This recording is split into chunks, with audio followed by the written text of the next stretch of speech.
16 lakh duplicate voter ধরা হয়েছে। বিধানসভা ভোটের আগে ডিলিট করাবেন। বৃহস্পতিবার দিল্লি যাওয়ার পথে কলকাতা বিমানবন্দরে এমনটাই জানিয়েছেন শুভেন্দু অধিকারী। বুধবার বিধানসভায় মুখ্যমন্ত্রী অভিযোগ করেছিলেন, প্রতি বিধানসভার ভোটার লিস্টে 20 থেকে 30 হাজার ভুয়ো নাম ঢোকানোর জন্য বাবুরা বাংলায় এসে বসে রয়েছেন। এই প্রসঙ্গে দিল্লি মহারাষ্ট্রে ভোটে কারচুপির প্রসঙ্গও টেনে আনেন মমতা বন্দ্যোপাধ্যায়। প্রশ্ন তুলেছেন, মহারাষ্ট্রে 40 লাখ ভোটার বাড়ল কি করে, আর দিল্লিতে কি করছে তা একদিন তো বেরোবেই। বাইরের ভোটার এসে এখানে ভোট দেবে। বিজেপি কমিশনের এই পরিকল্পনা ভেস্তে দেওয়া হবে। চুরি ধরা পড়ে গেছে।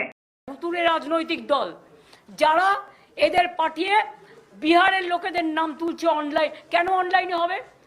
তাহলে বিজেপি 40 লাখ ভোট বাড়লো কি করে মহারাষ্ট্রে? আর দিল্লিতেই বা আপনারা কি করেছিলেন? একদিন না একদিন তো বেরোবে। বাবুরা এসে বসে আছেন প্রত্যেক অ্যাসেম্বলিতে 20,000 থেকে 30,000 বাইরের লোকের নাম ঢোকাবে।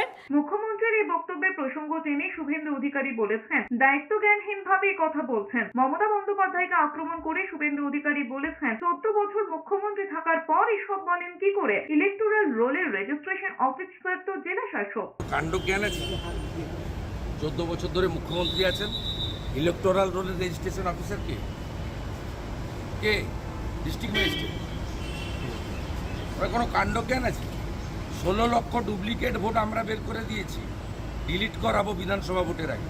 এদিকে 2026-এর আগে অনলাইনে ভোটার তালিকায় নাম নথিভুক্তকরণের বিরোধিতায় সরব হয়েছে তৃণমূল। দলের বিধায়ক শোভনদেব চট্টোপাধ্যায় জানিয়েছেন, এর বিরুদ্ধে মুখ্য নির্বাচনী আধিকারিকের কাছে যাবেন। তথ্য যাচাই না করে একটি ভোটারেরও নাম সংযুক্ত হতে দেবেন না। এর বিরুদ্ধে রাস্তায় নামার পাল্টা হুঁশিয়ারি দিয়ে শোভনদেব চট্টোপাধ্যায় বলেছেন, পশ্চিমবঙ্গকে দিল্লি হরিয়ানা হতে দেবেন না। যে প্রত্যেকটা ভোটার অনলাইনে করলে হবে না, তার ভেরিফিকেশন হবে।